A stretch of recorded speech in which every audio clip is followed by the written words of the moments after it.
নুসরাত জাহানকে নিয়ে আলোচনা যেন কখনোই থামে না। বিশেষ করে তার ব্যক্তিগত জীবন নিয়ে মানুষের কৌতূহল সবসময় তুঙ্গে থাকে। যশের সাথে তার বিয়ে হয়নি, অথচ যশের সন্তান ঈশানের মা হলেন নুসরাত। তাহলে তিনি কেন সিঁথিভর্তি সিঁদুর পরেন?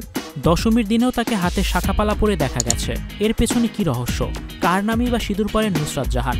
একসময় ব্যবসায়ী নিখিল জৈনির সাথে নুসরাতের জমকালো বিয়ে হয়েছিল তুরস্কে। বিদেশে ইলাহি আয়োজনে সেই বিয়ের সাক্ষী ছিল গোটা বাংলা। তার ভক্তরা আজও সেই বিয়ের আয়োজন ভোলেনি। কিন্তু সেই সম্পর্ক বেশিদিন টেকেনি। নিখিলকে ছেড়ে নুসরাত অভিনেতা যশ দাশগুপ্তের সাথে নতুন করে সম্পর্কে জড়ান। তাদের প্রেম নিয়ে প্রচুর আলোচনা হয়েছে। এরপরেই আসে সুখবর, নুসরাত মা হতে চলেছে। তাদের ছেলে ঈশান এখন সকলের প্রিয়।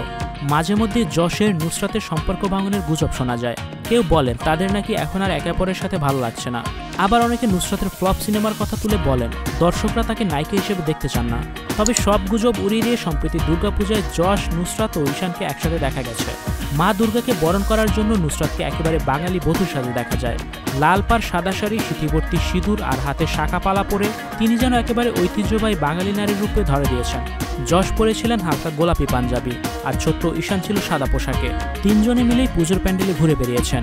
নুসরাতের এই শাখা সিঁদুর পরা নিয়ে বহুবার তাকে কটাক্ষের শিকার হতে হয়েছে। অনেকে প্রশ্ন তোলেন বিয়ে না করেও কেন তিনি এসব পড়েন, কিন্তু নুসরাত এসব কথায় কান দেন না। অনেকে মনে করেন মনে মনে তিনি যশকে নিজের স্বামী মেনে নিয়েছেন। তাই সব রাগ অভিমান ভুলে তারা দুজনের পাশেই থাকেন। তাদের ভালোবাসার গল্প এখনো যেন এক রহস্যে মোড়া। Icon focus 24 TV, powered by 4D Fourth Dimension। আমাদের চ্যানেলটি সাবস্ক্রাইব করে আমাদের সাথে থাকুন।